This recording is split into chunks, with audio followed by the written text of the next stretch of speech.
খুব তাড়াতাড়ি একটা নতুন রূপে নতুন পরিচয় নিয়ে আপনাদের সামনে হাজির হব।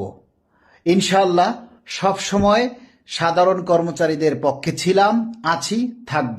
দাবি আদায়ের পক্ষে ছিলাম, আছি, থাকব।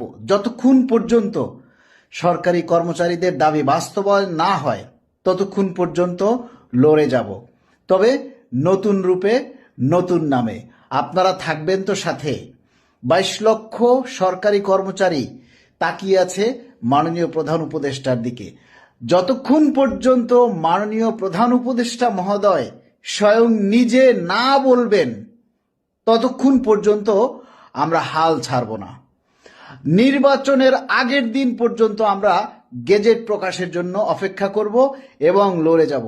আপনারা সারা বাংলাদেশ থেকে যে যেখানে আছেন সেখান থেকে সোশ্যাল মিডিয়ায় হোক, অফিসে হোক, দপ্তরে হোক, আন্দোলনের ঝড় তুলতে হবে।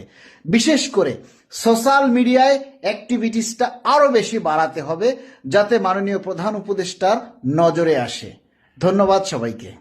কিছু মানুষ প্রতিনিয়ত বলে যাচ্ছে যে বেতন বাড়ালে নাকি বাজার অস্থিতিশীল হবে, দ্রব্যমূল্যের দাম বেড়ে যাবে।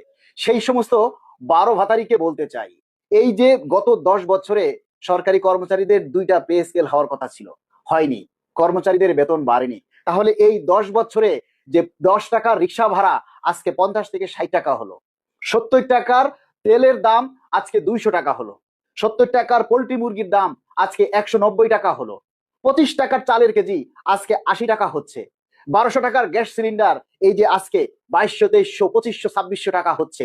প্রতিটি পণ্যের দাম অনেক অনেক অনেক গুণ বেড়ে গেছে। বাজার এই যে অনেক আকৃতি অস্থিতিশীল অবস্থায় আছে, এগুলি কেন হলো? বেতন বাড়েনি, তাহলে দ্রব্যমূল্যের দাম কেন বেড়েছে? যদি পে স্কেল দিলেই দ্রব্যমূল্যের দাম বৃদ্ধি পায়, বাজার অস্থিতিশীল হয়, তাহলে এই 10 বছরে তো পে স্কেল দেয়নি, তাহলে কেন দ্রব্যমূল্যের দাম বাড়লো? কেন বাজার অস্থিতিশীল হলো?